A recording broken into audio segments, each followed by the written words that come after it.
André Justry. Bonsoir. Bonsoir. Salut. Salut. Bonsoir. Bonsoir à tous dans le chat. Il y a déjà quelques personnes qui sont là. Et je vois qu'il y a même un revendeur de l'opercule. Donc, Cédric5488 CL, bienvenue à toi. En plus, il soutient la chaîne en finançant, en me payant une bière. Ça fait plaisir. Merci. Merci à tous de venir. Du coup, il y a des nouveaux dans le chat. Donc, c'est cool. On va découvrir ensemble du coup la brasserie L'Opercule. Moi, la brasserie L'Opercule, du coup, je la connaissais via le podcast du Podcapsuleur qui a fait un épisode sur vous il y a un petit moment déjà, il me semble. Ensuite, je savais que vous étiez mes voisins proches de là où je travaillais avant en Alsace. Et puis on s'est rencontrés, on s'est rencontrés une fois pour de vrai lors d'un petit séjour dans les Vosges, grâce à Je vois la vie en Vosges terroir. Du coup, encore merci à eux. Et puis on est là ce soir ensemble. Du coup, est-ce que vous pouvez vous présenter tous les trois qui vous êtes et puis ce que vous faites à la brasserie? Alors, moi je suis Damien, cofondateur du coup de la brasserie L'Opercule. Ok. Vas-y. Moi c'est Maxime, donc associé de Damien. Donc moi je suis plutôt sur la partie brasserie. Et moi c'est Luc, je suis en formation en ce moment pour un futur poste avec l'Opercule. Cool. Et puis moi, pour ceux qui me connaissent pas, c'est Arthur, Crazy Panda Brew. Du coup, je fais des lives sur Twitch. Je suis aussi brasseur à côté. Enfin, c'est mon vrai métier du coup. Mais là, on profite ensemble de ce moment. Du coup, dans le logo L'Opercule, du coup, il y a une abeille et il y a surtout écrit apiculteur brasseur. Ça vient d'où et parce que là, vous êtes dans une brasserie, on n'est pas dehors dans un rucher. Du coup, je sais pas si quelqu'un veut nous expliquer un peu d'où ça vient et ce que c'est. Je vais m'y coller. Du coup, en fait, la brasserie, elle s'est montée sur une base d'apiculture, tout simplement. C'est que Maxime et moi, au bout d'un moment, on travaillait en bureau d'études et on en avait un petit peu marre. On a switché sur quelque chose de plus manuel. Maxime avait une envie de travailler dans l'agriculture. Mais comme je le dis souvent, c'est que nos parents sont des fonctionnaires et du coup, l'accès à la terre, c'est un peu plus compliqué. Et moi, à l'époque, j'étais apiculteur amateur. Et du coup, je me suis dit, il y a peut-être un truc à jouer au lieu de faire de l'agriculture pure, on peut faire de l'apiculture parce que c'est plus facile de poser des ruches quelque part. Et puis, par contre, moi, ce que je voulais pas, c'était de faire des pots de miel parce que des années où il n'y a pas de miel, comme cette année, c'est une année catastrophique. Ouais. Voilà, on n'a pas de revenus, donc c'est là où c'est un peu plus compliqué. Et c'était à l'époque aussi, on est des amateurs de bière, mais c'est à l'époque où j'avais des amis qui m'offraient des kits à bière. Alors, le kit à bière basique avec la grosse boîte en fer, juste à verser, rajouter du sucre. Ah ouais, la bière en conserve. Petit à petit, on a tous commencé par ça. Et petit à petit, en fait, au lieu de mettre du sucre, moi, j'ai commencé à mettre mon miel. Et voilà, et ça a apparu comme ça. Il y a eu l'émergence de plus en plus des microbrasseries. Et puis, quand on a monté le projet avec Maxime, donc on ne voulait pas faire que de la bière. On a aussi un projet de faire d'autres produits issus de l'apiculture.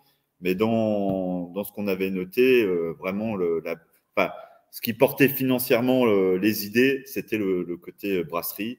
Et en France, on doit être les premiers à avoir fait des bières au miel. Enfin, on va dire, nous, on a vraiment une gamme de plus de 75% de bière au miel chez nous, quoi. Et en étant apiculteur, bon, alors, surtout au début, aujourd'hui, c'est beaucoup plus difficile de suivre parce que pour continuer dans la réflexion de Damien, quand on est arrivé au moment où on a créé l'Opercule, on s'est quand même rendu compte que la bière avait le vent en poupe et que c'était disons, une base solide pour une entreprise que d'avoir une production de bière conséquente. Et le truc, c'est que donc nous, on a commencé, on n'était que deux. Donc, quand la brasserie est montée en puissance, que nos volumes ont augmenté, donc on avait toujours des ruches à côté, etc. On en a toujours aujourd'hui. Et donc, au début, on avait une petite production, ça couvrait notre petite 100 litres, ça allait bien. Mais alors là, aujourd'hui, ça a tellement augmenté rapidement qu'il va falloir qu'on ajoute d'autres personnes pour pouvoir vraiment réussir en plus à maintenir l'apiculture. Ouais, ok. Mais du coup, c'est quand même une volonté de continuer à avoir des ruches et, Oui, bah là, et que ce soit ce miel qui approvisionne du coup les bières refermentées au miel. Ouais. on cherche actuellement une personne pour porter ce projet-là avec nous, quoi. Oui, c'est vrai. J'ai vu du coup, il y a un article sur Facebook où vous avez fait carrément un appel à projet en fait. Oui, c'est ça. On C'est cherche pas un juste porteur de c'est pas juste un salarié, c'est quelqu'un qui va enfin ouais, prendre tout le projet en main et puis continuer Oui, le. on veut vraiment que ça soit une personne qui crée sa structure avec nous. Nous, on peut faire partie de cette aventure, c'est pas un souci, mais on va pas pouvoir être les forces vives de ça Ouais. parce que nous, la brasserie nous prend déjà toute notre énergie. Donc, il faut absolument quelqu'un qui soit capable de porter le projet, mais aussi d'être dynamique, d'apporter des idées. Enfin, nous, on est ouvert à tout. On veut vraiment que ça soit foisonnant, quoi. Ok. Du coup, quand tu faisais quand vous faisiez vos premiers tests justement avec l'équité à bière, tu dis que tu remplaçais le sucre par du miel. C'était uniquement pour la refermentation à cette époque-là ou c'était tout le sucre qui était rajouté? Parce que je sais que dans Non, je ces crois kits-là, souvent, on que balance masse de sucre. non, c'était que pour la refermentation. Et d'ailleurs, Ok. c'est ce qu'on fait actuellement, c'est-à-dire que le miel qu'on utilise, c'est que pour de la refermentation en bouteille. Donc, Ok. on a gardé cette idée-là.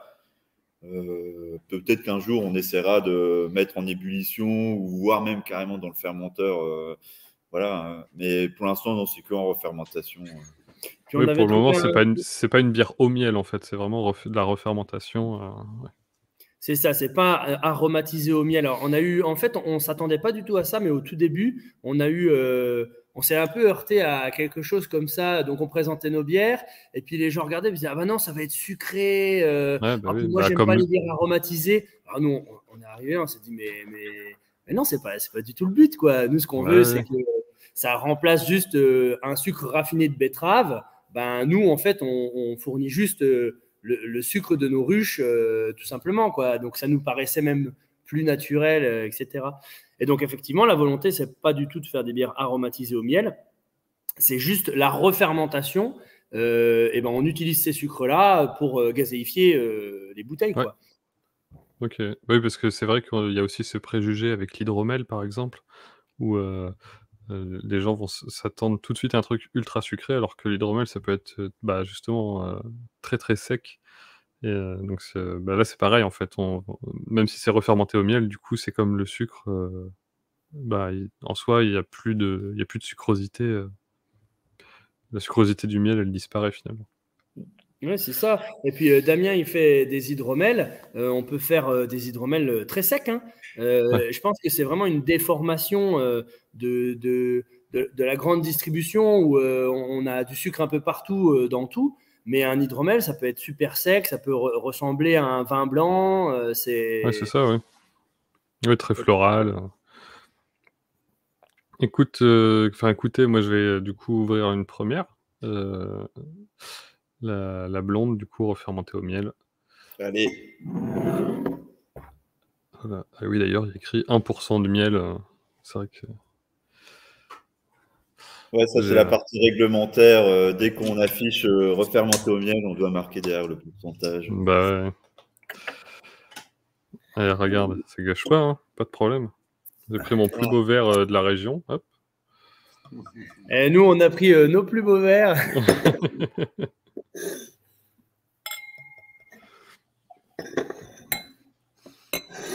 Le chat vient récupérer sa capsule, comme d'hab. Ouais, on est mercredi soir. Ouais, ça arrive tous les autres jours de la semaine, ça aussi.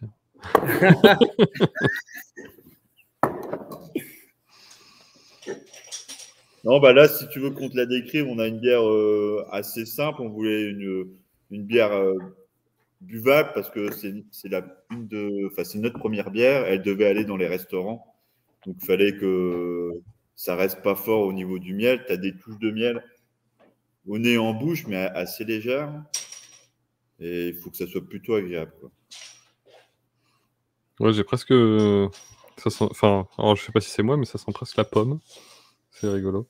Alors, ce qui est marrant, c'est que quand tu changes de miel, ça peut changer un petit peu le goût, notamment dans la blonde aussi. Les saveurs peuvent évoluer. Là, on a acheté, du coup, là, comme c'est une année catastrophique, on a dû aller voir des copains au col du Bonhomme. Et ils ont un miel différent, avec un côté floral peut-être un peu plus puissant. Et dans la bière, nous, bon, on la connaît, on retrouve cette différence, quoi. Ok. Ouais, c'est ce qui fait la typicité déjà des brasseries artisanales où on n'est pas forcément capable de reproduire à 100% tout le temps la même bière. Mais si en plus, en effet, l'origine de l'ingrédient diffère, ou même d'une année à l'autre, je suppose que les mêmes abeilles, elles peuvent quand même faire un miel légèrement différent. Même si elles vont butiner sensiblement les mêmes types de fleurs, on sait très bien que d'une année à l'autre, l'ensoleillement et les précipitations vont faire que tu vas pas avoir le même goût au final. Bouche, on sent bien sur au fond des papilles, là. Plus que le miel d'amande, je trouve. Ouais, c'est sûr qu'elle est différente depuis le changement. Là, il y a une petite différence. Elle est plus mielée, en fait. Moi, je trouve que de toute façon, c'est la bière où on sent le plus le miel, c'est celle-là. Et je retrouve exactement le goût ou l'odeur qu'on a quand on pasteurise le miel. Ouais. C'est vraiment quand on a la tête au-dessus du bureau de pasteurisation, on a cette odeur-là qui... Ouais, c'est vrai qu'au nez, c'est très floral, limite épicé, et en bouche, un peu moins, et c'est beaucoup plus doux. Je trouve que c'est... Alors... J'ai pas ce côté épicé que j'ai au nez, tu vois, par exemple. Le côté épicé, c'est sûrement les houblons, parce que du coup, il faut dire une chose aussi, quand on a commencé, donc quand on a créé la blonde, qui était donc la première bière que nous, on voulait commercialiser, on a aussi fait attention que dans celle-ci, on ait des houblons qui sont locaux, donc pour nous, c'est les houblons alsaciens. On a essayé d'aller piocher plutôt dans le entre guillemets traditionnel. Alors, on n'a pas choisi le Strissel-Spalt qui est vraiment le traditionnel, mais on a choisi le Triskel qui est entre guillemets une évolution du Strissel-Spalt en un peu plus aromatique. Ouais. Et donc, dans cette bière-là, le houblon aromatique principal, c'est le Strissel-Spalt. Ok. Donc, nous, à notre hauteur, dans une cuve de 1000 litres, là, à l'ébullition, on balance 1,4 kg de Strissel-Spalt. Ok. Donc ça, c'est ce côté épicé, mais il a aussi un côté floral qu'on va retrouver, je pense aussi en grande partie au nez, quoi. Oui, clairement. Mais en effet, quand on la goûte, c'est très buvable, il n'y a aucun problème, quoi. Il y a l'amertume, elle est douce, c'est... Mais t'as pas ce côté sucré, en fait. Ah bah non. En fait,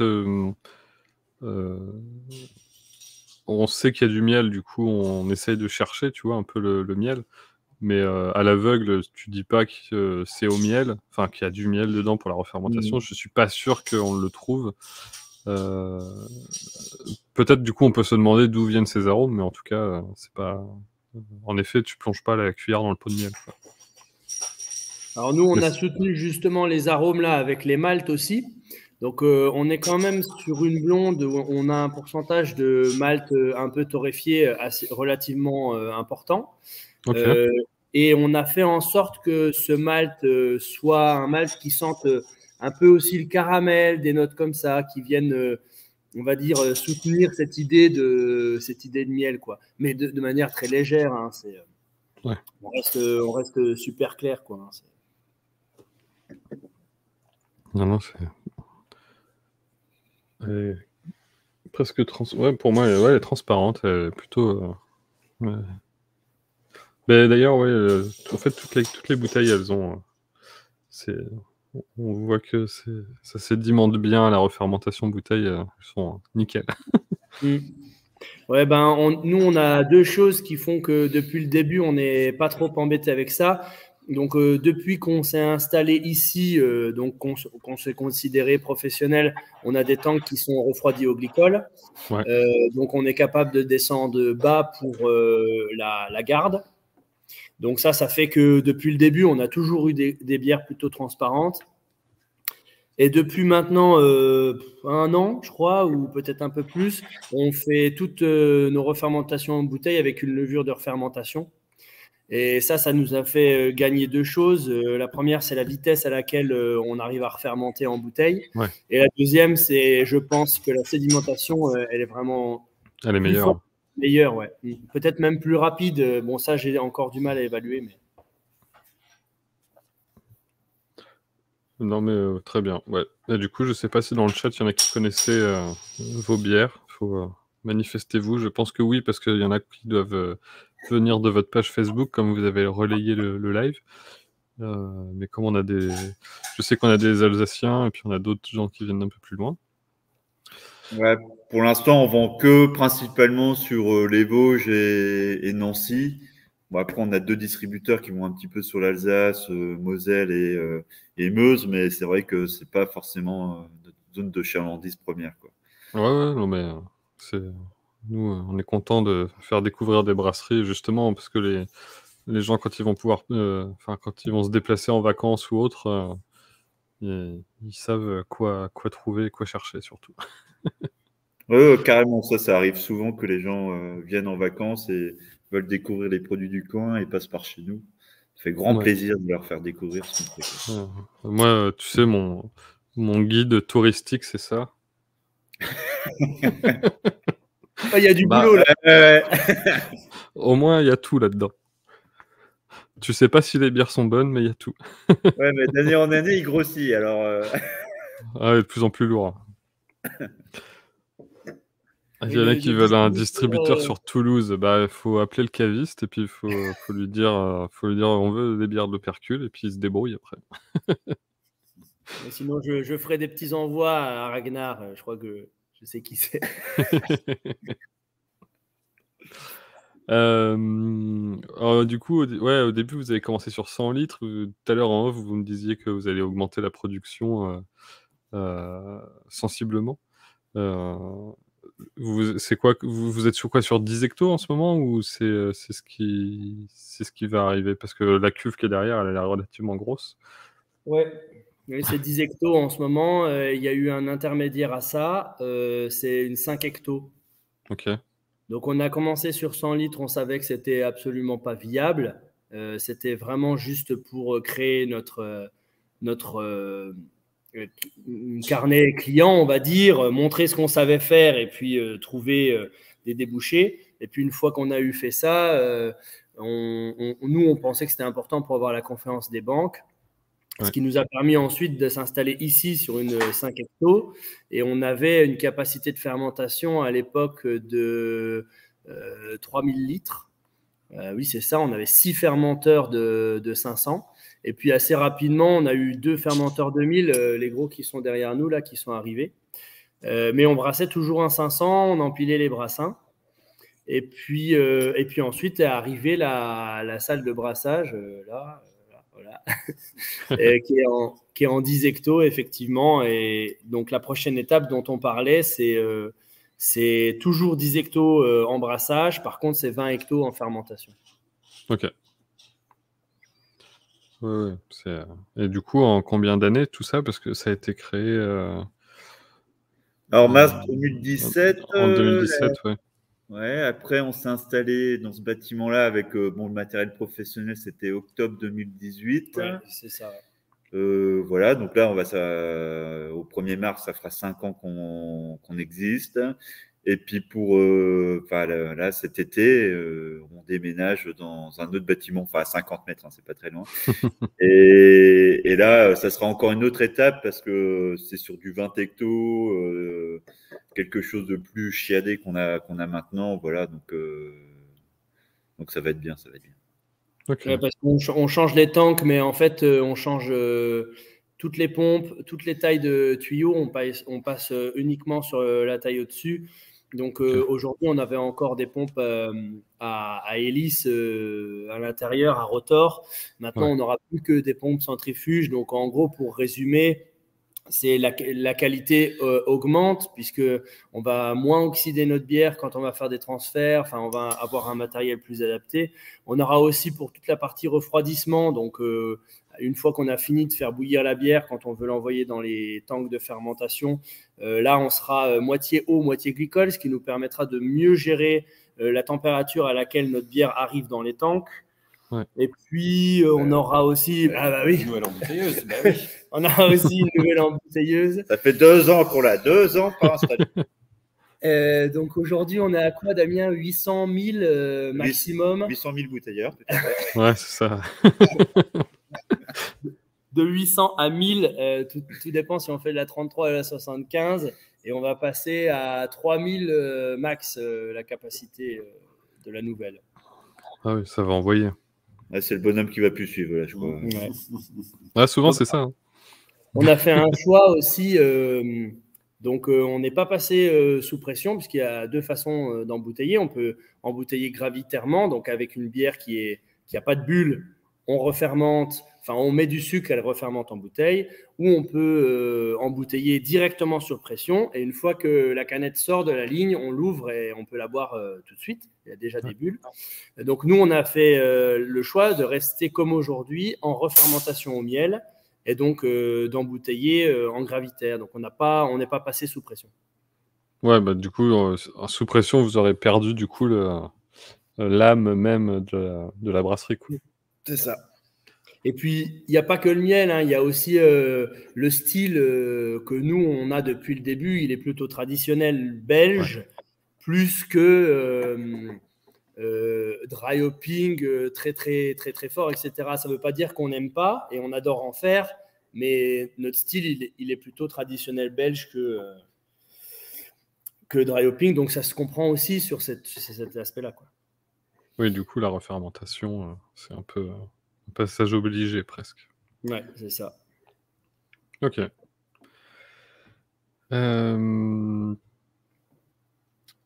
Du coup, que vous faites, j'ai entendu tout à l'heure, on a parlé très rapidement d'hydromel. Il n'y a pas d'hydromel de prévu alors que vous êtes apiculteur? Si, dans nos têtes, la difficulté, en fait, c'est d'avoir du miel. Puis bon, en quantité, ouais. Ouais, en quantité. Et surtout que si on en fait 500 litres, par exemple, il ne faudrait pas se louper, quoi. Voilà, donc on fait plutôt des tests pour nous perso, et puis on voit comment ça marche. Mais non, je pense que la principale difficulté, c'est d'acheter du miel en conséquence et de ne pas se louper aussi derrière. Voilà, on ne peut pas faire tout. Il y a plein de trucs qu'on aimerait faire.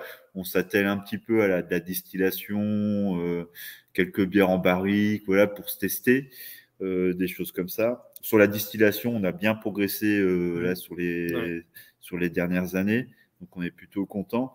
Mais voilà, donc nous on aime bien faire les choses à fond. Donc voilà, il faut que le produit il soit bien quand il sort. On n'aime pas faire des trucs à demi, quoi. Parce que même nous, on ne saurait pas bien les vendre. Du coup, on n'est pas satisfait de la qualité. Alors, on n'aime pas mentir. C'est pas notre truc. Donc, on préfère sortir un truc qui soit bien. Et puis, comme ça, tout le monde est content. Ok.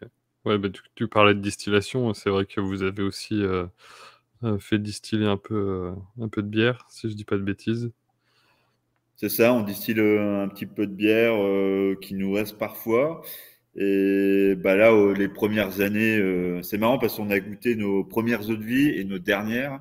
Et voilà, ça n'a rien à voir. Limite, maintenant, les premières eaux de vie, en fait, elles sont fades, on trouve.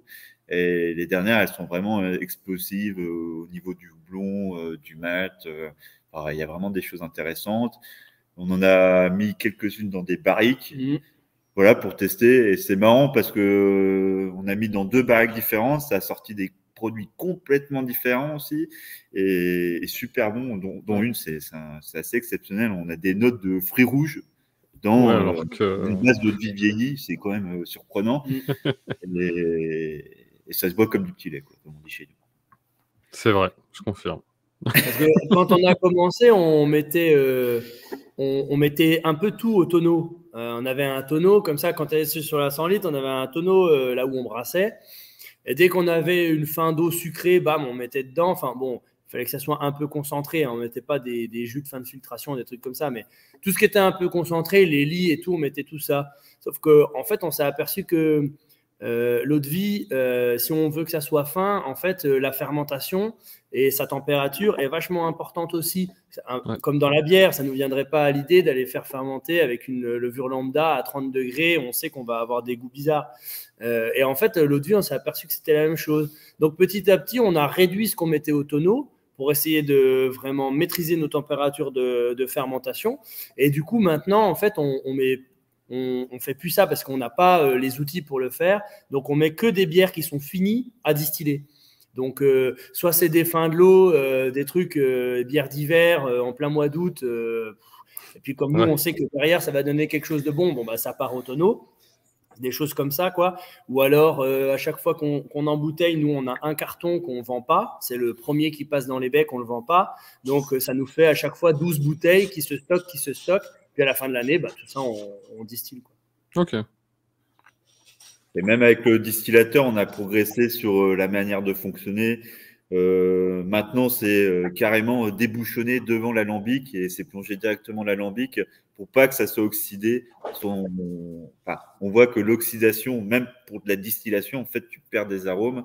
Et voilà, donc ça sort, hop, c'est tout de suite distillé. Ah bah, faut pas croire, hein, le distillé n'a jamais rendu un produit mauvais meilleur. Hein. Donc, il faut absolument qu'il soit bien fait et amené à l'alambic dans les meilleures conditions. Il n'y a pas de secret. Et puis, donc, on avait fait pendant le confinement, donc en mars, il y a 2 ans. En mars, il y a 2 ans, pendant le premier confinement, on savait pas trop comment ça allait se passer. C'était tout neuf, tout ça. Donc, pendant un mois, on a arrêté de brasser de la bière et on a rempli 4 fermenteurs de 500 litres de mou de whisky.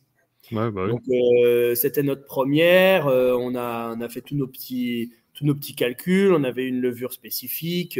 Bref, on a fait vraiment exprès pour du whisky, sans houblon cette fois-ci, donc avec une toute petite ébullition de 10 minutes. Et on a sorti un tonneau de 188 litres, je crois, un truc comme ça. Donc, résultat dans un an. Il faut qu'on fasse le finish. Il faut faire un finish. Il faut qu'on choisisse la barrique. Voilà, mais c'est ça qui est passionnant, c'est qu'on apprend aussi sur d'autres domaines et on fait des rencontres avec des gens. Et c'est ça qui est passionnant. On a envie de réitérer derrière pour encore s'améliorer. Bah oui, c'est l'avantage de ce genre de métier. Hein. C'est le métier d'artisan. On rencontre du monde, on apprend toujours des autres et puis des expériences. Et puis on fait évoluer les produits, les recettes. Et justement, là, les brasseurs, on est nombreux à avoir essayé de faire de la distillation pendant le premier confinement parce que du coup, il fallait faire quelque chose de ce qui restait sur les bras. Ou il fallait surtout s'occuper d'ailleurs. S'occuper puis créer de la valeur alors qu'on ne pouvait pas la vendre. Et c'est vrai que faire du whisky, c'est un investissement parce que faut le faire, tu pourras pas le vendre avant 3 ans de toute façon. Mais au moins, tu t'occupes, tu apprends, tu rencontres encore des gens et puis tu progresses, quoi. C'est cool. Le problème du whisky, c'est qu'il faut attendre 3 ans, c'est ça malheureusement. Oui. C'est ça. Nous, on a de la chance, on a le tonneau à portée de main, donc on peut goûter tous les jours, si on veut. Et il ne va pas rester grand-chose à la fin, quoi. C'est les deux qui ne vont pas comprendre. Quoi. À la part des gens, je suis désolé, c'est 100 litres. Alors voilà.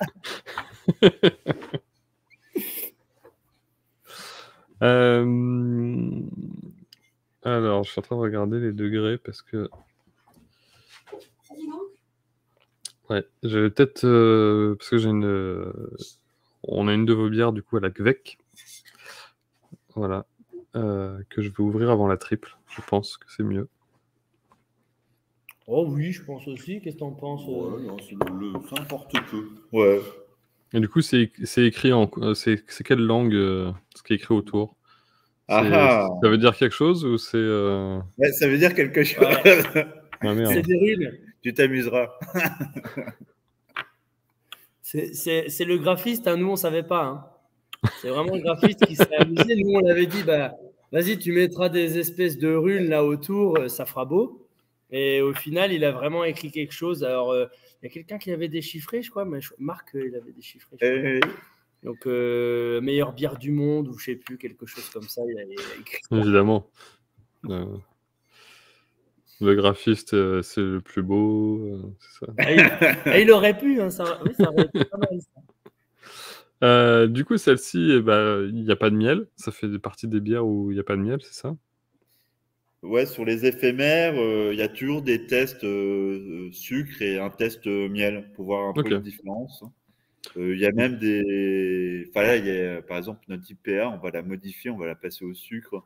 Parce qu'on se rend compte que le miel, c'est bien, mais bon, des fois, ça peut.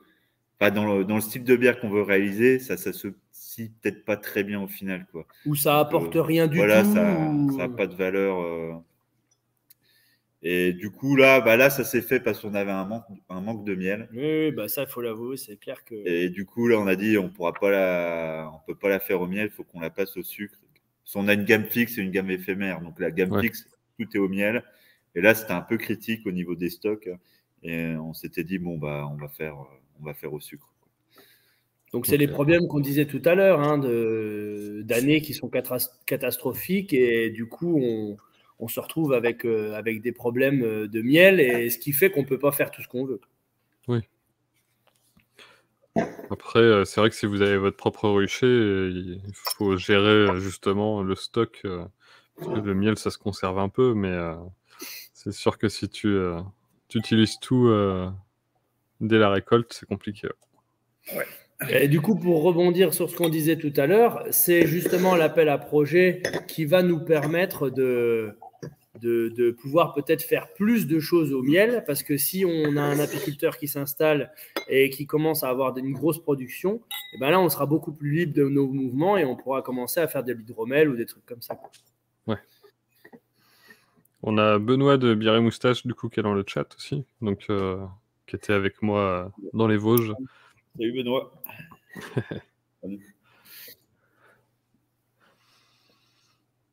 Donc la levure Quake, on fait un petit descriptif. Oui.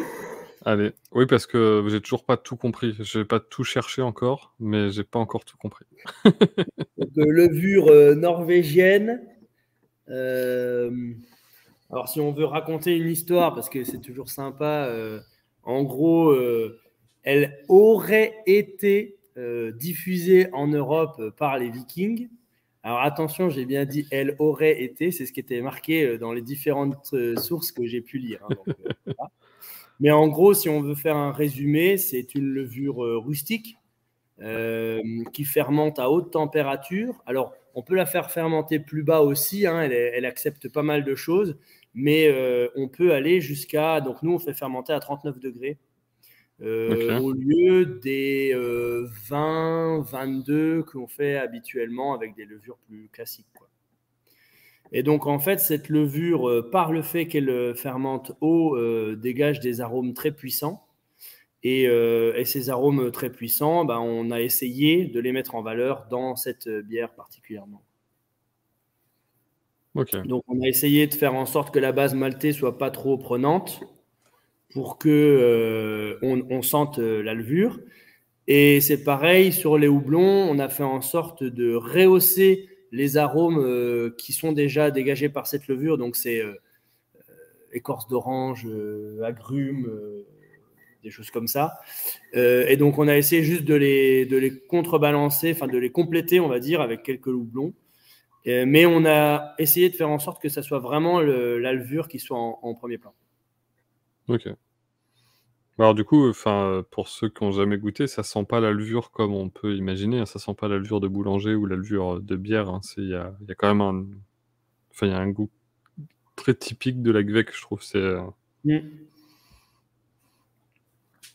d'ailleurs, on le sait pas forcément parce que c'est rarement écrit quand même le type de levure utilisé dans pas mal de bières.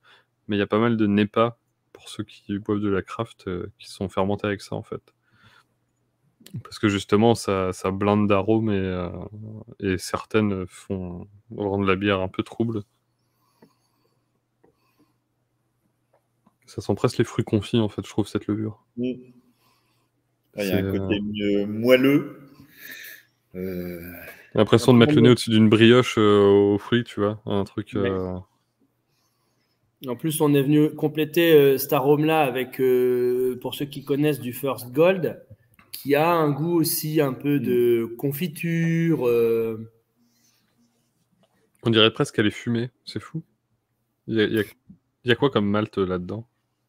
Tu te souviens? La base, c'est du pale ale, donc on n'a pas mis de pils. On a commencé direct sur du pale ale et ensuite il y a une petite pointe de biscuit. Et c'est peut-être le biscuit que tu ressens comme. Ok. Parce qu'au final, le biscuit, en l'utilisant, j'ai l'impression que ça donne plutôt un côté un peu vineux plutôt que vraiment ce côté biscuit, quoi. Ouais, on est presque sur un truc un peu madérisé, presque. Enfin, au niveau des arômes. C'est des arômes qu'on retrouve presque dans le barley wine, en fait. Ce côté un peu vineux. Et là, on n'est que sur 7 degrés. Hein. Ouais, 7 degrés. Oui. Non, c'est... du coup, parce que je sais qu'il y a des Gvek que j'aime pas du tout, mais il y a plusieurs souches de Gvek, c'est ça? Parce que j'ai l'impression qu'il y en a que tu peux acheter, mais il y a aussi des brasseurs qui se les transmettent. C'est... En fait, normalement, en Norvège, ce qui se passe, c'est que c'est des familles, en fait. Les levures portent le nom des familles. Donc, la Voss, c'est la famille Voss. Et quand les gens se marient d'une famille à une autre, les gens prenaient la levure et la mélangeaient avec l'autre levure. Et donc, il y a des levures qui portent des noms à rallonge parce qu'elles ont été mélangées plusieurs fois. Et même, il y a eu des analyses. Et en fait, ils trouvent dans les couecs de ferme là-haut, ils trouvent en fait qu'il y a 5 ou 6 levures différentes. Parce que par mélange, amitié ou famille, elles ont été transportées et partagées. Ok. Ah ouais, on se retrouve avec des blends de levure, en fait, comme on trouverait dans les spontanés. En fait, c'est qu'en Norvège, cette culture de la bière faite à la maison, dans une ferme traditionnelle, s'est jamais arrêtée. Alors qu'il y avait sûrement des levures équivalentes en France ou en Belgique, sauf que le style a un peu disparu, les grosses brasseries ont pris le marché, et il y a des levures qui ont dû disparaître, qui devaient être tout aussi intéressantes, mais qui malheureusement on a perdu. Ok. Là, après, il y a juste eu un effet de mode. À un moment, quelqu'un a dit « Mais c'est incroyable vos levures là, pourquoi on ne peut pas les avoir ?» Et donc, les gens en ont parlé. Les grandes marques de levures se sont dit « Mais c'est intéressant, oui, effectivement. » Et puis maintenant, on peut en acheter directement chez l'Allemand ou autre. Mais effectivement, on peut sur eBay ou via les groupes Facebook, on peut trouver des souches de levure démentielles directement depuis la Norvège. Ok. Ouais, on voit pas mal de brasseurs amateurs du coup qui sont dans les îles par exemple et qui se retrouvent à des étés où il fait plus de 30 degrés et que tu peux pas forcément faire tourner un frigo pour stabiliser à 20 degrés, donc en fait il brasse à la Gvek quoi. Il fait alors que nous en hiver faut faire des lagers hein. Ouais, c'est clair hein. Nous, on brasse toujours nos bières d'hiver en août pour qu'elles soient prêtes pour les catalogues de Noël. Des grandes firmes. Et du coup, c'était pile poil bien parce que les 39 degrés, on n'a pas eu de mal. Ça n'a pas baissé trop vite. Par contre, on a refait une version, entre guillemets, la version du brasseur, on a appelé ça, mais en fait, c'est une version un peu moins consensuelle, on va dire, parce qu'on avait eu une idée. Et on l'a fait en hiver. Et c'était heureusement, ça allait jusqu'au bout, mais c'est descendu à une vitesse terrible. Ouais. Oui, c'est un peu dur de réchauffer avec du glycol le fermenteur quand même. On peut réchauffer à l'eau chaude, mais nous, on n'a pas chez nous ça. Ouais. Du coup, à 39 degrés, ça fermente en combien de temps? C'était 3 jours. Oh, mais même pas, je suis sûr que ta densité finale, tu l'as en 24 heures quasiment, ou presque 24 Ouais, c'est heures. ça. C'est indiqué 48, je crois, sur la documentation. Donc, nous, on n'a pas fait les foufous, hein. On est allé chez l'Allemand, hein, parce qu'on aime bien tester pas mal de trucs. Donc là, on avait vu ça sortir, on est allé chez eux. Ils disaient en 2 jours, et nous, on a constaté qu'on maintenait les 39 2 jours, quoi. Ouais. Et après, ça commençait à chuter. Ah oui, donc tu réchauffais pas, tu as juste mis ton mou à 39, tu as mis la levure, et ça s'est maintenu pendant 2 jours à 39 degrés. Quoi. C'est ça, tout seul. Donc, donc on peut se dire que la vigueur de la fermentation à son paroxysme, ça a duré 2 jours, quoi. Puis ensuite, Ok. ça a commencé à chuter. Ouais, pour aller gratter les derniers points de densité jusqu'à s'arrêter. Ok. Et nous, souvent, en fait, on a des journées où on prend les densités, c'est fixe, c'est toujours la même chose sur chaque semaine. Et nous, aujourd'hui, on n'a pas besoin de prendre la densité dans un temps, qu'à part s'il y a quelque chose qui se passe mal, avant 9 jours, on va dire. Ouais. Donc, nous, à 9 jours, quand on a pris la densité sur les GVEC, il nous restait 0,1 à manger. Et il faut savoir que la précision de notre outil de mesure, c'est de 0,1. Donc, ça se trouve, il n'y avait plus rien, quoi. Ouais. Mais du coup, alors je sais pas si c'est le fait on retrouve des arômes presque de miel, alors qu'il n'y en a pas. Et donc c'est sûrement la levure avec ce côté fruité et un peu fruit confit presque, quoi, qui doit ramener ça. Parce qu'elle est pas sèche, il y a quand même une petite sucrosité qui reste et c'est plutôt agréable. Ça, c'était une surprise parce que, enfin, quoique si, le test qu'on avait fait était quand même déjà assez rond. Ouais, c'était assez gourmand. Et... Là, ça va, là. C'est bien équilibré. Et ouais, après, j'ai l'impression qu'elle gagne à prendre de l'âge. Quelques mois de plus, ça lui fait du bien, quoi. C'est moins équilibré 3 semaines après la mise en bouteille, quoi. Mais bon, ça, c'est normal, c'est à peu près avec toutes les bières. C'est comme ça a besoin de s'équilibrer. Oui. Ok. Il y a d'autres levures que vous testez comme ça, un peu loufoque, justement, fermentation basse, c'est un truc qui peut se faire. Quand on a des fermenteurs au glycol, c'est quand même plutôt facile. Oui, et ça sera encore plus facile quand on aura l'échangeur à plaques glycolées, parce que là, on aurait beaucoup de mal d'arriver dans les tanks. La température, ouais, c'est ça. Nous, en dessous de 19, on a beaucoup de mal avec l'eau à arriver en dessous de 19 dans le tank. Hein. C'est compliqué. En été, on n'arrive même pas à 19, hein. On est à 24. Donc, c'est le tank qui refroidit lui-même. Mais sinon, il y a plein de choses qu'on veut tester. Nous, on est hyper ouverts. Après, grâce à Loïc aussi, on va gagner du temps de test. Et ça, c'est super, quoi. Parce que lui, Loïc était déjà brasseur amateur avant d'arriver chez nous, avec beaucoup d'essais à son actif et de connaissances. Et donc, ça nous booste aussi encore plus de se dire, vas-y, on va encore essayer des nouveaux trucs.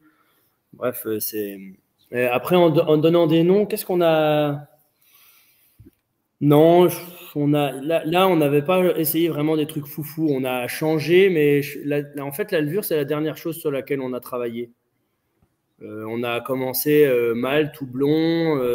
Après, on a commencé aussi à se rendre compte que la façon dont on brassait changeait beaucoup de choses. La fermentation, après, on y a passé du temps, mais plutôt sur les températures, sur les temps. On s'est aussi un peu occupé des dry hopping ensuite. Et puis la levure, c'est la dernière chose, là. C'est ce qu'on commence à explorer un peu plus maintenant, quoi. Après, c'est difficile, une bière qui est dans la gamme, demain, de changer la levure et d'avoir une bière. Surtout si c'est une bière qui se vend bien et que les gens aiment, ça serait dommage de changer quelque chose. C'est sûr que toucher à la recette de la blonde ou de la triple, je suppose que c'est pas forcément évident. Par contre, changer le houblon de l'IPA d'une année à l'autre, ça peut se tenter, quoi. Voilà. Ça, on fait tout le temps. Ah si, on a fait la Philly Sour qui est... Ah oui. Bon, encore une fois, on est chez l'Allemand. C'est une levure qui est faite pour acidifier, mais en fermenteur. Donc, on n'a pas besoin de faire une acidification lactique ou quoi. Enfin, bref, on s'occupe de ça juste dans le fermenteur avec la levure. Et on a fait des tests secrets aux fruits. Donc, c'était relativement concluant. Il nous manque juste la cerise sur le gâteau. Et on y réfléchit. Ouais. Moi, je fais des tests aussi et on s'embête encore à faire un sour pitch sur 2 jours. Ouais. Mais ça va, le grain phaser, il permet de maintenir la température toute la nuit, donc c'est plutôt cool. Après, je pense qu'un jour, on fera ça en test. Et puis, le jour où on aura une nouvelle salle à brasser, ça, c'est prévu pour, on va dire, la prochaine étape d'évolution, c'est une nouvelle salle à brasser. Là, je pense qu'on la prévoira pour pouvoir faire ça. Oui, parce que souvent, ce genre de choses en pro, on n'y pense pas. Et quand on a besoin de maintenir à 30 degrés un mou toute la nuit, on se rend compte qu'en fait, on n'est pas équipé, quoi. Ouais, c'est clair. Ou alors, si tu peux nettoyer ton échangeur à plaques pour refroidir, mais en fait, du coup, il reste sale jusqu'à son ébullition et t'as pas moyen de le renettoyer parce que ta salle à brasser n'est pas faite pour. Je parle pour les salles à brasser en dur, où il y a déjà toute la tuyauterie qui est installée. Et des fois, il y a des connexions que tu peux pas faire. Genre, moi, je peux pas faire de Whirlpool à 80 degrés, c'est pas possible. Voilà, c'est une option à 15 000. On l'a pas. Donc, tu fais autrement. Nous, on s'est dit qu'on la prendrait. On verra. Donc, tu fais autrement. Donc, tu trouves un soudeur et puis tu vas lui expliquer ton problème et puis il va te faire des raccords qui vont bien, quoi. Mais c'est vrai que quand tu fais un sour pitch et quand tu veux faire une lactique, une gauze ou ce genre de choses, faut être capable de maintenir toute la nuit à température. Alors, la fusée sour, du coup, elle est pratique. Hein. Pour le coup, ça évite tout ça, quoi. Alors, je pense qu'on ne peut pas avoir la même finesse, j'imagine. Hein. Moi, je ne suis pas du tout... nous, on n'a jamais fait ça en sour pitch ou quoi. En fait, tu ne peux pas choisir ton pH, déjà. C'est-à-dire que quand tu fais un sour pitch ou n'importe, tu peux prendre... Humainement, tu peux prendre ton pH toutes les heures. Et quand tu as le pH désiré, tu passes en ébullition. Même si c'est 3 heures du matin, tu peux le faire. La Philly Sour, elle va aller à un pH, je sais plus, 3,8, 3,6, je sais plus lequel c'est. De toute façon, elle y va. Alors, on peut faire jouer avec l'ensemencement. Si on réduit l'ensemencement, on a une acidité qui est moins forte. Okay. Et j'imagine que si on est tenace et qu'on se fait une petite graduation, on va pouvoir atteindre des pH à peu près qu'on veut. Mais effectivement, ça fait partie des choses qu'on ne peut pas faire. On ne peut pas se dire, tiens, j'arrête. Non, la machine, elle est dedans, elle est finie, quoi. Ouais. Mais c'est pratique quand même. Ça permet de faire des sours beaucoup plus rapidement et puis avec moins de risques de contamination, quoi, surtout. Oui, ouais. Parce que, la salle à brasser avec un mou à 35 degrés pendant toute une nuit, c'est royal pour les bactéries et les levures sauvages. C'est là où c'est bien quand, par exemple, on a pensé avant à ce que la salle à brasser puisse être hermétique. Il y a des petits détails comme ça qui facilitent quand même grandement la vie, quoi. Ouais. Ok. Et puis au niveau de la levure, il y a quand même les fournisseurs, ils travaillent beaucoup plus dessus aussi à proposer des choses. Donc ça donne envie de tiens, ils ont sorti ça, on aimerait bien tester. Il y a la.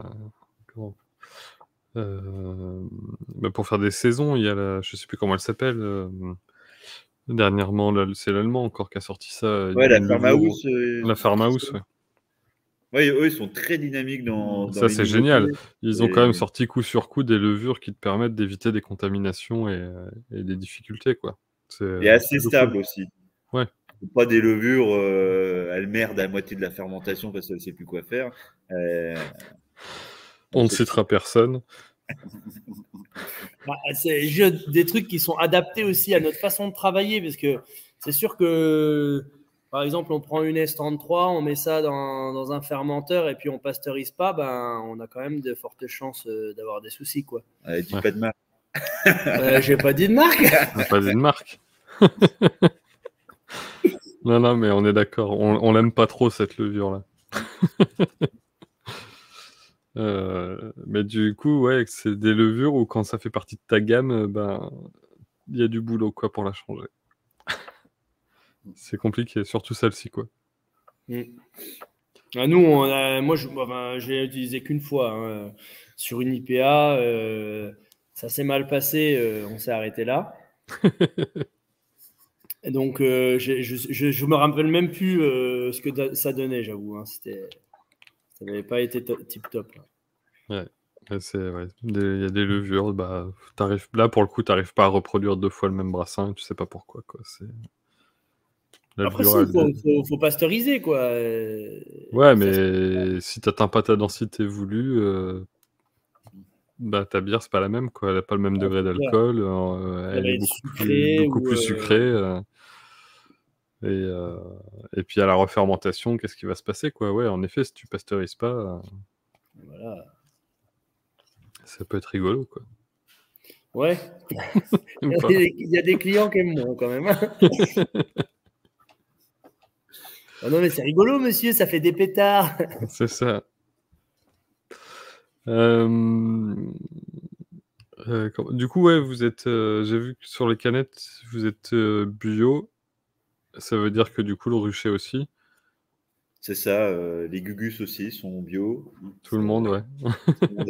Tout est bio. Ouais, on vient, c'est un peu à cause de nos études, de notre philosophie aussi des choses. C'est pas qu'on veut une bière bio, c'est tout ce qu'il y a avant de faire cette bière-là, en fait. C'est la production du malt, la production du houblon. C'est très difficile d'ailleurs en ce moment d'avoir du houblon bio parce que je sais qu'en Alsace, c'est que au niveau d'Aubernais qui font ça parce que c'est un peu une enclave, donc il y a peu de risque de contamination. Voilà, nous c'est plutôt sur cette sémantique de contamination en amont de nous qu'on veut valoriser. Ouais. Que mettre le logo bio sur notre bière, ça c'est d'ailleurs souvent quand on discute avec les gens, qu'on fait du commercial, qu'on la présente notre bière, on oublie à chaque fois les gens disent mais vous dites pas qu'elle est bio, mais parce qu'en fait nous c'est un peu une obligation donc. Oui, c'est pour vous c'est le par défaut quoi. Voilà, et quand des fois ça apparaît pas sur la bouteille parce qu'il y a un petit ingrédient, je sais pas, on a fait une au safran, le safranier il est en cours de conversion bio. D'ailleurs, il y a des gens comme ça qu'on a convertis parce qu'on a fait une bière au café, elle était pas bio, et puis le mec il s'est mis à faire du bio. Donc maintenant on a une bière au café bio. Le safran c'est pareil. Voilà, donc les gens petit à petit en fait se rapprochent de cette certification et c'est plutôt bien. Safran local du coup, on est d'accord. Oui. Oui. Non mais parce que moi j'ai appris il y a pas si longtemps que ça. Ma mère qui me dit « Ah, mais il y a du safran en Meuse. » Je dis « Comment ça ?» Elle me dit « Bah oui, on fait du safran en Lorraine il y a, depuis longtemps. » Je fais « Mais le safran, c'est exotique, enfin, c'est loin. » Non, il y en a là. Ah, ok. Et du coup, vous, c'est quoi? Il y en a dans les Vosges? Ouais, on va le citer, autrement il va nous taper dessus. C'est le safran des Pailloux, ça y est, c'est dit. Ouais, et puis alors c'est marrant, une petite anecdote. Une fois, je vais aller récupérer le safran sur un marché en plein milieu d'Épinal. Et le safran, ça coûte super cher. Il m'avait donné un bocal et puis il m'a dit le prix. Je fais, oh putain, si je me fais braquer, je suis mort, quoi. Parce que ça vaut une fortune, c'est 12 000 euros le kilo ou quelque chose. Ah oui, mais quand on achète que quelques grammes, finalement, c'est pas si cher.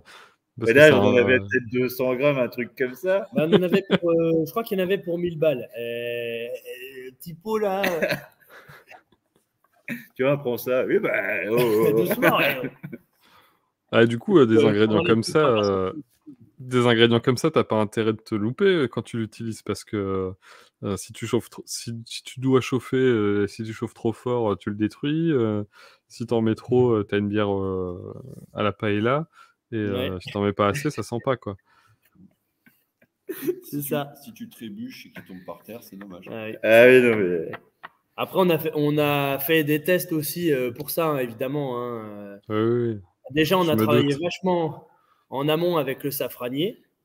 Ensuite, on a aussi échangé avec des collègues qui avaient fait leurs propres expériences. Et une fois qu'on a eu tout ça, on a calé, je crois, 2 tests qui étaient des questions de quantité de... Durée, peut-être, ou à quel moment? Je crois que c'était des quantités, combien on mettait de grammes par litre. Et puis ensuite, une fois qu'on a eu les tests, on a eu de la chance, comme on avait fait pas mal de biblio, entre guillemets, avant, on est assez vite tombé sur le bon grammage. C'est vrai que quand on sait où chercher, on trouve assez rapidement sur des valeurs, on a des minimums et des maximums de grammes par litre, et du coup, on voit à peu près où il faut viser. C'est vrai que dans le monde brassicole, on a de la chance, les informations se partagent. Ouais, Et ça, c'est cool. assez bien en plus. Donc, Oui, puis il faut le dire, nous on a beaucoup bénéficié de ça aussi. Hein.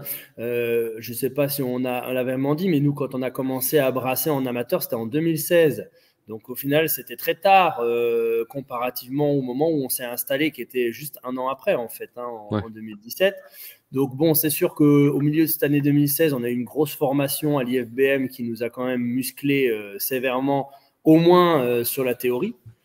Et puis après, forcément, quand on a commencé, nos connaissances étaient limitées. On a énormément appris déjà la première année sur la 100 litres, parce qu'on a pu faire toutes nos erreurs, parce que c'était pas grave, parce que c'était que 100 litres. Et puis aussi, ensuite, nous, on aime bien, comme on dit, faire la tournée des popotes toujours. Donc, on va voir à droite, à gauche, on va visiter les brasseries des copains qui sont proches. Et donc, tout ça, ça nous a fait énormément évoluer. Donc, il faut saluer cet échange-là sans filtre, sans dire, ah bah oui, mais toi, tu es un concurrent, machin. C'est vraiment super, quoi. On a gagné beaucoup de choses comme ça. C'est vrai que j'ai rarement entendu qu'un autre brasseur nous dise on est concurrent, je te parle pas, quoi. Je crois que j'ai jamais entendu, en fait. Ouais, c'est très rare. Et puis même des gens qui sont excellents. Nous, on a connu Peaky Brewing Company, quand on commençait. Nous, l'IPA qu'on fait aujourd'hui, il y a eu plein d'informations. C'est vraiment grâce à eux, quoi. On s'est beaucoup amélioré sur plein de choses, vraiment des points de détail, mais les points de détail qui font qu'un dry hopping, c'est un dry hopping et pas juste une vieille infusion au goût de chaussette, quoi. Ouais.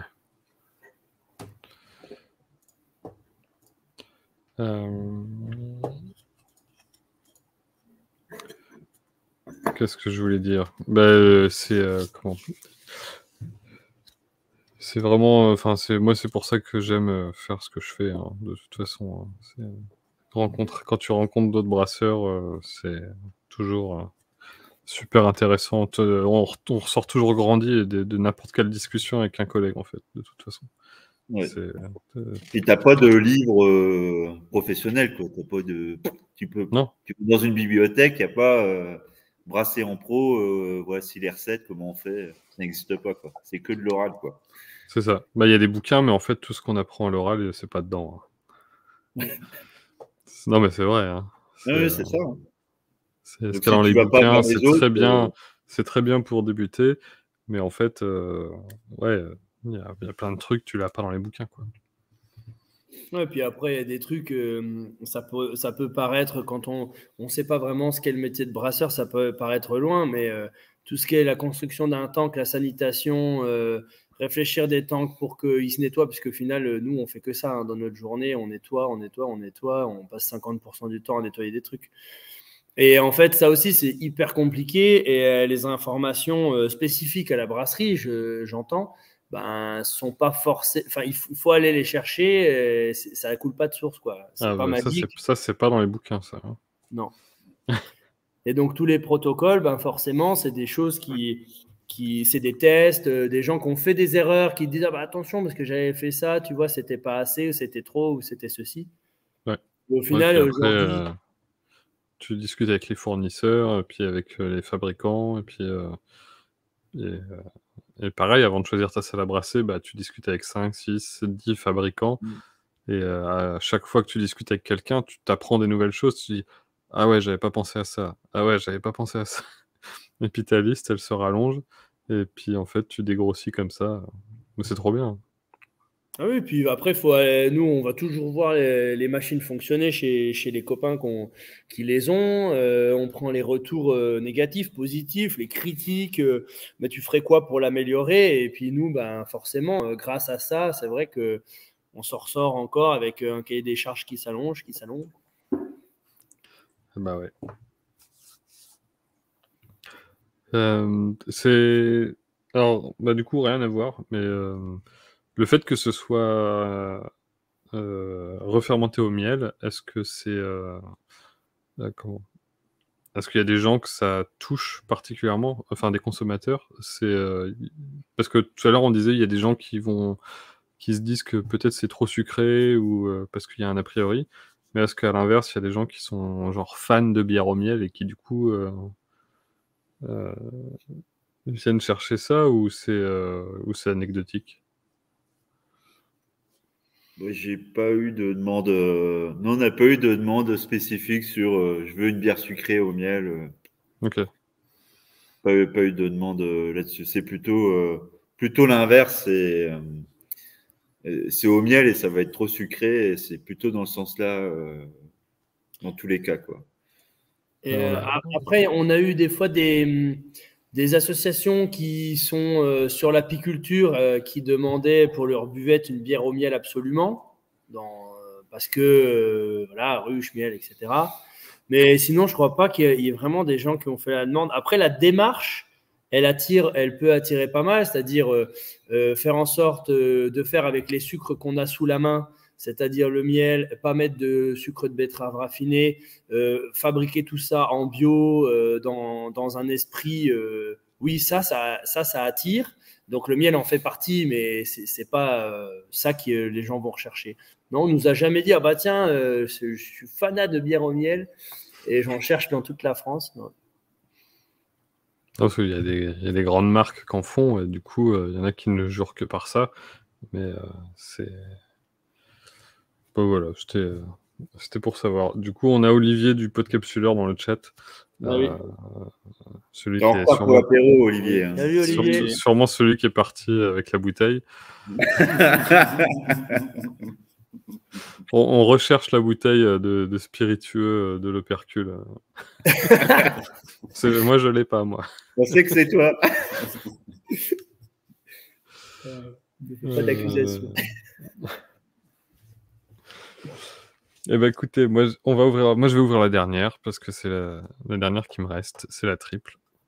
Ah voilà, elle est à la maison, la bouteille. On le savait, on le savait. Je viendrai la finir. Je viendrai brasser et on la finira. Alors ça, c'est notre erreur de jeunesse. De jeunesse, la triple. Bref, c'est pas grave. La petite histoire, c'est quand on a fait notre premier brassin dans notre Polsinelli 100 litres, là, on ne connaissait pas du tout les rendements. On est tombé sur une bière à 8 degrés.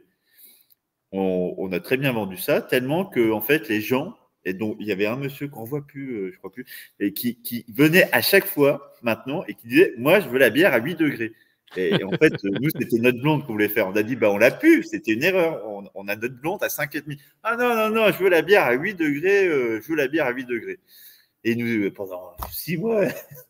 Il y en avait plein, À chaque fois, ils venaient, non, mais c'est la 8. Non, mais monsieur, on a réussi à la faire à 5,6 maintenant, ça y est. On est trop contents. Notre recette est calée. Non, mais je m'en fous, je veux c'est la 8. D'accord. Voilà, du coup, on a fait celle à 8 et.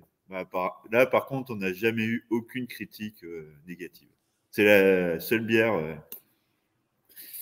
À part nos femmes qui disaient que ça tapait un peu, parce qu'elles sont toutes les deux amatrices de bières plutôt puissantes, plutôt triples. Et au début, on avait aussi, dans nos calculs d'alcool, Il y avait quelques subtilités qu'on n'avait pas bien mises. Donc, je pense qu'on avait des trucs qui frôlaient plus les 9 et des bananes que les 8. Donc, c'est vrai que quand on l'a débouché, il fallait être assis, quoi, parce que quand on se le relevait, ça faisait un peu mal. Allez, hop. Ce qui est agréable, c'est qu'il n'y a pas d'ester dans tous les sens. Et ça, c'est plutôt agréable. Parce que les triples du Nord, par exemple, moi, je peux pas. Et même celles qu'on brasse, nous, je trouve qu'il y a trop d'ester, quoi. Et toutes les bières du Nord, du coup, du style triple, il y a trop d'ester. Des fois, ça sent la banane. J'aime beaucoup les arômes de banane, mais dans la blanche, quoi. Une effet Weizen à la banane, c'est bon, mais une triple, je suis moins fan. Et là, il y a pas. Ça sent pas l'alcool, j'ai pas l'impression de respirer un bidon d'éthanol, tu vois. C'est dû à deux choses, je pense. C'est dû, premièrement, à la levure qu'on utilise, qui est pas une levure comme on pourrait imaginer, typée ABI ou quoi que ce soit, qui est une levure qui reste plutôt neutre, même si elle développe quand même des arômes quand elle commence à chauffer un peu. Et la deuxième chose, je pense que c'est ça, c'est que nos températures de fermentation pour celles-ci ne sont pas trop hautes non plus. Ouais. Si on était allé plus haut, je pense enfin, même si on le faisait la même en allant plus haut, on aurait plus d'ester. Bah, du coup, c'est super agréable en fait. Ça sent pas l'alcool, quoi. Bah, déjà, je suppose qu'il n'y a pas de sucre pour rattraper la densité, déjà. Non. ça joue beaucoup. Malte. Ça joue beaucoup. Après-midi, le dédréchage, il est long. Hein.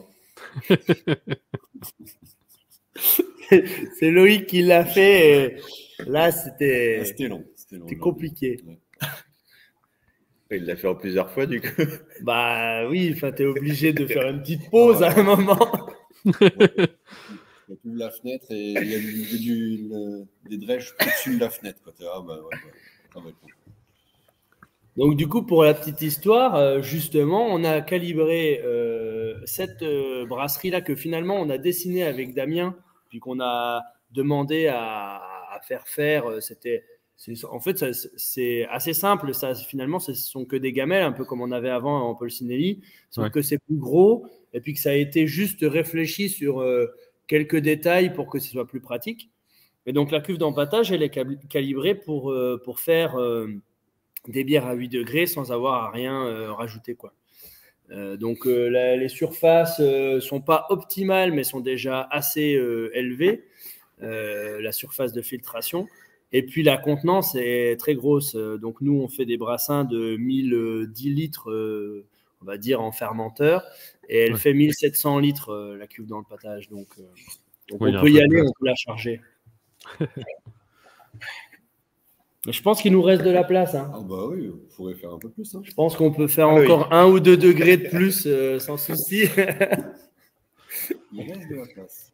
Bah, c'est ça le truc, c'est qu'on oublie, mais il y a souvent les salles à brasser, même le matos qu'on peut avoir à la maison ou en pro, il y a un moment donné, en fait, on est au taquet parce que si tu mets je sais pas, si tu mets 2 litres 8 jusqu'à 3 litres 5 de flotte par kilo de malt, il y a un moment donné, la cuve, elle est pleine, quoi. Ah bah, si tu mets 7,5 kg, 8 kg dans un grain phaser, ça marche plus. Hein. Non, c'est un peu compliqué, je confirme. On borde partout, le rendement il s'effondre. Si, il faut touiller, quoi. Ouais, même. Hein, moi, quand je fais des essais, je touille. Tu touilles à la main. J'ai un fourquet et puis je touille dans le grain phaser, quoi. Ouais, bah là, on fait 3 fois la quantité d'eau, 3 fois la quantité de malt en eau. Donc, ce qui est pas mal, hein, on arrive à des bons rendements. Et la cuve n'est pas pleine, quoi. Ouais. On va faire 9 pour une bière de l'hiver prochain. Je pense que ça devrait passer. Après, ça dépend aussi de la densité finale, hein, toujours. Oui. Plus on va laisser, plus on va avoir du mal. Donc là, dans la triple, on doit être quelque chose comme 5 plateaux en densité finale, ce qui est quand même relativement élevé. Ouais, mais pour une bière de ce style, ça va. Hein. Oui, ça reste dans la norme. Et nous, on a genre 18,5 plateaux une fois que ça sort début de fermentation. Ok. Mais en effet, non, mais ouais, bah, elle est bien, hein. Franchement. Il y a. Mais enfin, il n'y a pas de secret, hein, le fait de faire du pur malt déjà. Pur malt et puis température de fermentation pas trop élevée, ça fait des bières qui sont plutôt clean, hein, y a pas de... ça part pas dans tous les sens au niveau des esters, quoi. Non, c'est clair. Bon, après, c'est pareil, sur les houblons, on est resté sur quelque chose de relativement traditionnel aussi.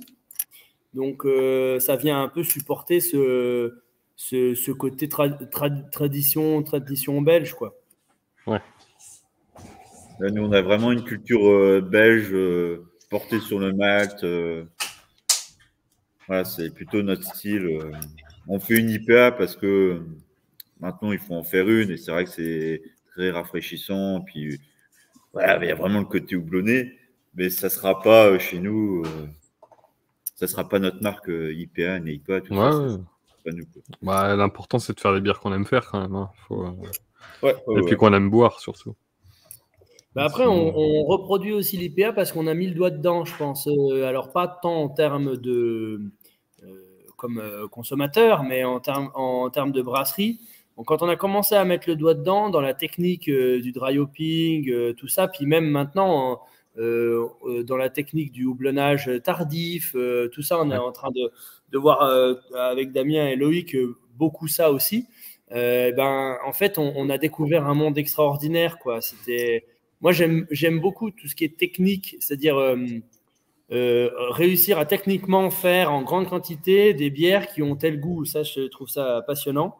De faire en sorte que ça soit pas trop casse-bonbon, toutes les manipulations, parce qu'on peut faire un truc chiadé, mais si on a mis 3 mois, 24 heures sur 24 à la brasserie pour le sortir, c'est pas rentable. Voilà. Et c'est vrai que tout ce qui est touché au houblon, une fois qu'on a mis le doigt dedans, on a commencé à aimer, quoi. C'était intéressant, c'est pointu, c'est en cours de... La connaissance est en cours d'acquisition, on va dire, donc c'est hyper motivant, quoi. Et puis il y a encore beaucoup de recherche qui est faite là-dessus.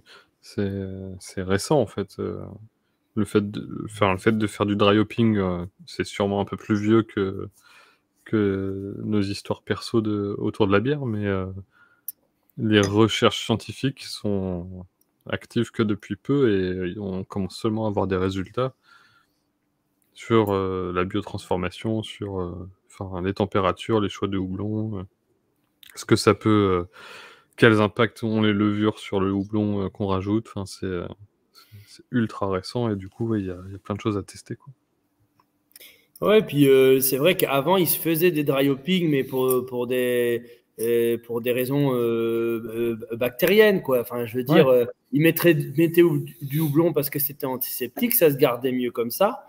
Et d'ailleurs, je trouve que c'est super intéressant de créer des bières dans cette optique parce que ça donne, comme c'est léger et souvent c'est des houblons plutôt traditionnels, ça donne des arômes qu'on n'a pas trop l'habitude avec maintenant les gros houblons américains qui sont super sympas, mais qui ne sont pas du tout pareils.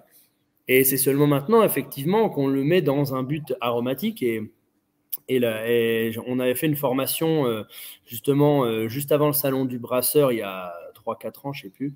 Et c'est vrai qu'il y avait beaucoup de choses où c'était marqué, en gros, on ne sait pas, quoi. C'est en cours d'acquisition, les infos, quoi. C'est ça. Ouais, il y a eu... c'était quand... l'année dernière, on a eu avec l'IFBM, je crois, où l'allemand, il venait seulement de parler de la biotransformation, parce qu'il venait seulement d'avoir des résultats, quoi. L'allemand avait fait une conférence là-dessus, il me semble, l'année dernière. Ouais. C'est pareil, c'est Yakima qui est arrivé, il nous a dit ah non, mais la biotransformation, si vous voulez la faire, c'est tel degré et tout, et tu fais ah bon? Et du coup, tu essayes, et tu fais ah ouais. Ok.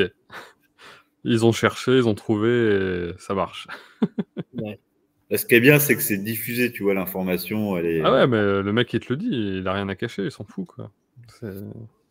Lui, il est content. Son houblon, il va donner tout son profil aromatique. Il va vendre son produit mieux qu'avant parce que ça marche, en fait. Et t'essayes, ça marche. Ah, Maxime, il passe beaucoup de temps avec les fournisseurs à acquérir leur savoir sur que ce soit sur la levure, sur le houblon.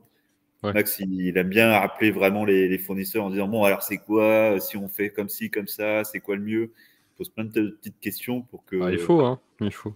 Top derrière. Quoi. Nous, il nous a fait presque abandonner le Hopgun, quoi. Donc, tu vois, c'est. Non, mais. Bon, votre truc à 15 000 €, là, vous pouvez le foutre à la poubelle. Bah, presque. Hein. Bon, par contre, la sortie du fermenteur, elle est un peu petite pour sortir les dizaines de kilos de houblon, mais. Nous, on a direct la première salve de fermenteur qu'on a acheté, on ne savait pas. La seconde, on a eu direct des DIN diamètre 50, donc c'est 10 plus gros que c'est donc pour évacuer. Et là, on se prépare des 65 sur les nouveaux temps. Bah ouais, obligé. Hein. Parce qu'après, sinon, le problème, c'est que ça reste dedans, quoi. Hein. C'est un peu coincé. Hein. Au tout début, en plus, on savait pas du tout. Et en fait, tu ouvrais la vanne et rien ne sortait, c'était fini. Ah non, mais il n'y a rien. Bah, tout à l'heure, j'ai vidé, je pense, les 10 kilos de houblon, je les ai vidés sans tuyau. Ah ouais? J'ai juste ouvert la vanne et j'ai attendu que ça sorte tout doucement.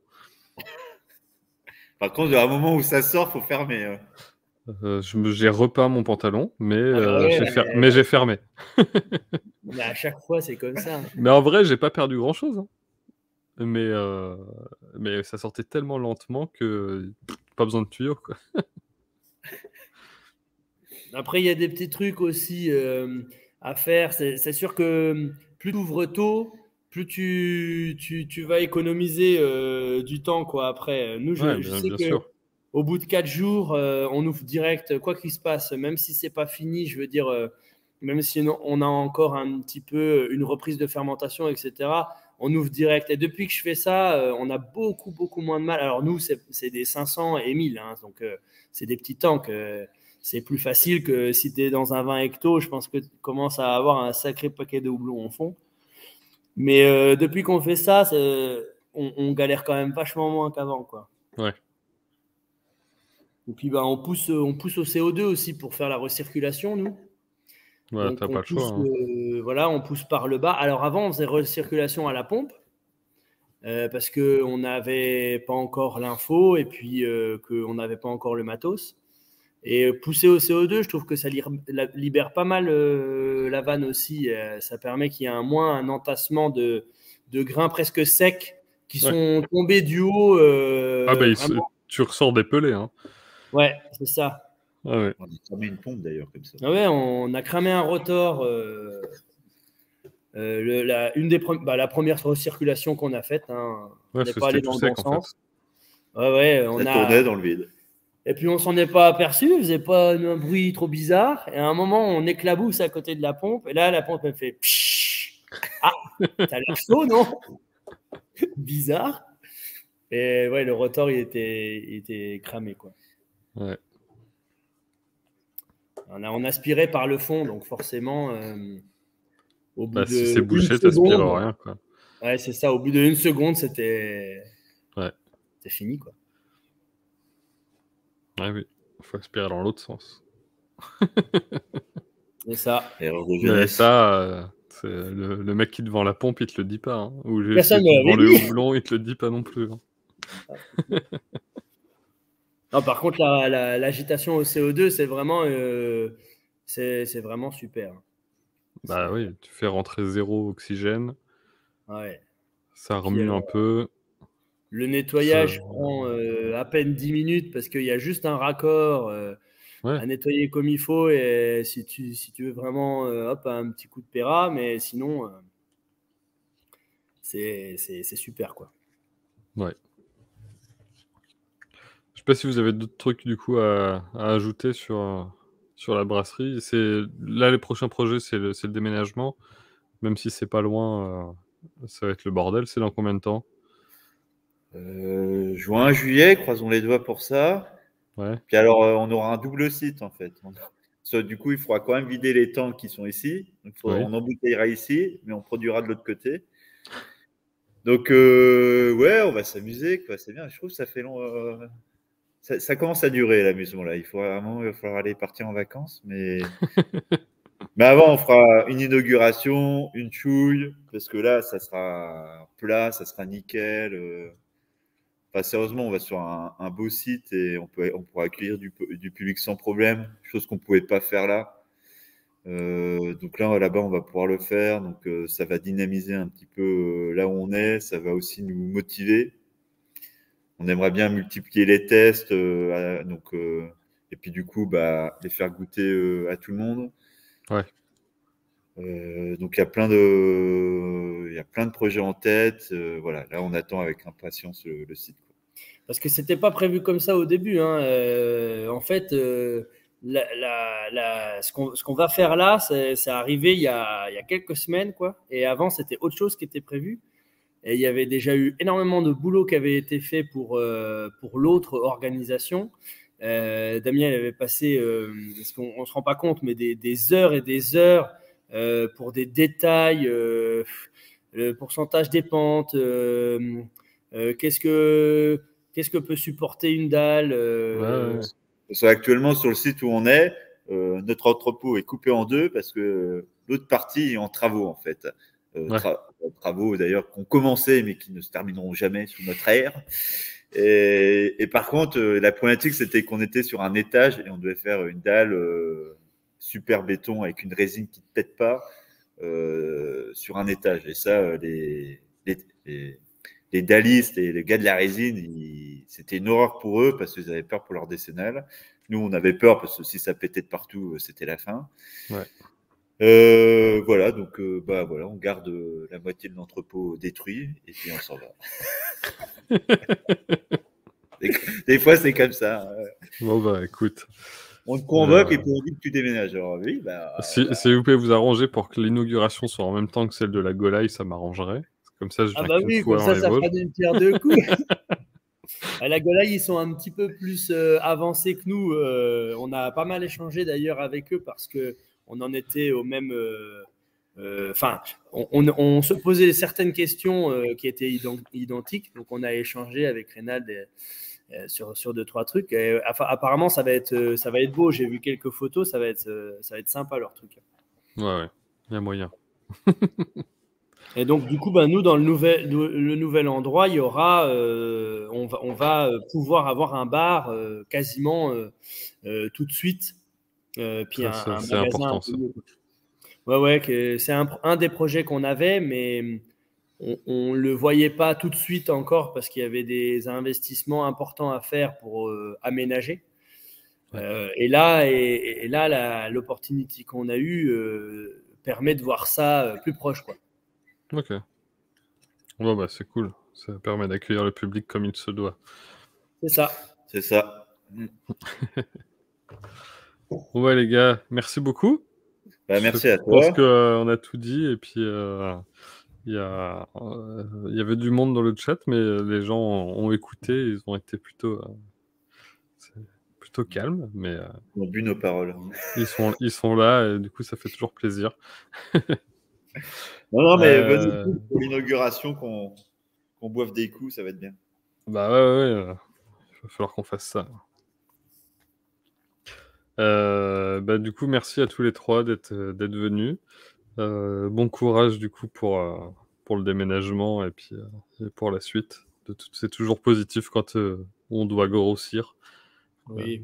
C'est tout ce qu'on souhaite, surtout quand on peut le faire. Donc merci à vous trois, merci à tous dans le chat d'être là.